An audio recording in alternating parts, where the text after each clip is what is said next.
За сайн бацгаана уу, энэ өдрийн мэндийг хүргэе.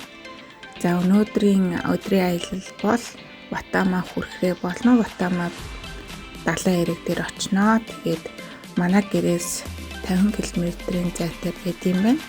Тэгээд нэг цаг орчим явсан. Тэгээд яг энэ модтой замаар ингээд 10 хэдэн км явж байгаа. Яг энэ мэдрэмж нь амар гоё байсан. Тэгэл яваал мушграал гэдэг шиг. Тэгээд очсон байгаа. За ингээд салхилах талбай, машины зогсоол гэд бүх юм шийдэгдсэн. Нийтийн 0 гэд бүгд байт юм билээ. Тэгээд гэр бүлэрээ ирээд бас хоолоо хийгээд идэх боломжтой. Найз нөхдөөрөө ирээд бас юм ярилцаад өдрийг хамтдаа өнгөрүүлэх боломжтой. Ингээд махшаардаг газ юунууд нь биелэн байт юм лээ. За хүрхрээн дээр ирсэн.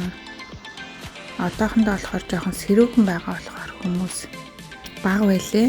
Тэгтээ бас их гоё газар байлээ. За энэгээр уруудаад далайн эрэг рүү очноо. Харагдаж байна урд. Нэг тийм толгой бүр ингээд шинээр амьсгалаа, тарих марих бүр амьсгалаад амар гоё байсан. Хүрхээр энэ байна. Энд дээр нь одоо ингээд хамгаалт тавьсан байлээ. Өмнө нь ингээ хүмүүс дээрээс нь өсөрч ус руугаа орж сэлдэг байсан чинь хүн асуураад тэгээд хаалттай болцсон байлээ. Тэгээд энд болохоор нөгөө гэр бүлээрээ ирэхэд илүү тохиромжтой санагдсан. Ягаад гэвэл ус нь ингээд яг тогтун. Уран зураг шиг л гоё үзэсгэлэнтэй газар байсан. Далайн чимээ сонсоол суугаад хэсэг суусан шүү. Өнөөдөр нийтдээ ингээд энд 2 цаг орчим байсан. Ирэх очихын 1 цаг гэд нийт 4 цагийг зарцуулсан. Тэгтээ нөгөө дулаахан өдөр байвал бүтэн өдөржингөө байж болох юм шиг санагдсан. Хүн гэдэг өөрөө байгалийн нэг хэсэг учраас ингээд байгальтайгаа холбогдоод дотроосоо мэдрээ суух үнэхээр гоё байсан. Дахин нэг шинэ ирч хүчийг авч байгаа юм шиг санагдсан. Үнэхээр гоё мэдрэмж. Амьдрал гэдэг өөрөө солонгын өнгөтэй байдаг. Аливаа нэг зүйл маань байнга байгаад байвал утгартай болдог шиг. Дандаа ажиллаж байгаад ингээд хаяаж болтугай амраад ингээ явах маань илүү сонирхолтой, илүү гоё байсан. Тэгээд үргэлж энэ далайн эрэг дээр амьдрал бас уйтгартай байх.